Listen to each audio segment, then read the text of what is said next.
एक ऋषि का ऐसा भयानक श्राप जिसने हनुमान जी की माता को स्वर्ग से उठाकर एक पल में बंदरिया बनाकर धरती पर फेंक दिया। कहानी शुरू होती है स्वर्ग की अप्सरा पुंजिक स्थला से। उस समय पृथ्वी पर महान ऋषि दुर्वासा कठोर तपस्या कर रहे थे। देवताओं के राजा इंद्र को डर लगने लगा कि कहीं ऋषि अपनी तपस्या की ताकत से इंद्रदेव से भी ज्यादा शक्तिशाली न बन जाएं और इंद्रलोक पर राज्य न कर लें। अपनी कुर्सी बचाने के लिए देवताओं के राजा इंद्र ने पुंजिक स्थला को आदेश दिया कि पृथ्वी पर जाओ और दुर्वासा ऋषि का ध्यान भटका दो।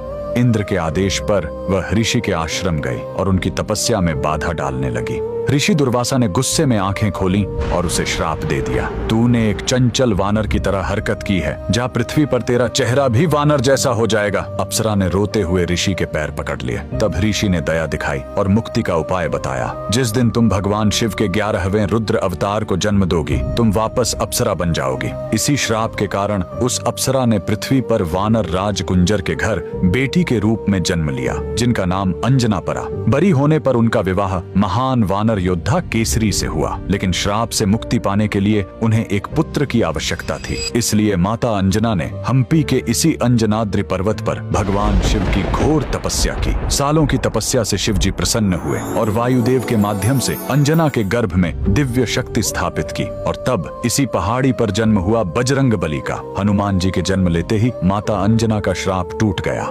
आज कर्नाटक के हम्पी में स्थित यह अंजनाद्रि पर्वत इस पूरी घटना के गवाह है। 575 सीढ़ियां चढ़कर आज भी भक्त उस पवित्र जन्म स्थान के दर्शन करने आते हैं। पवन पुत्र हनुमान के लिए कमेंट्स में जय बजरंग बली जरूर लिखें।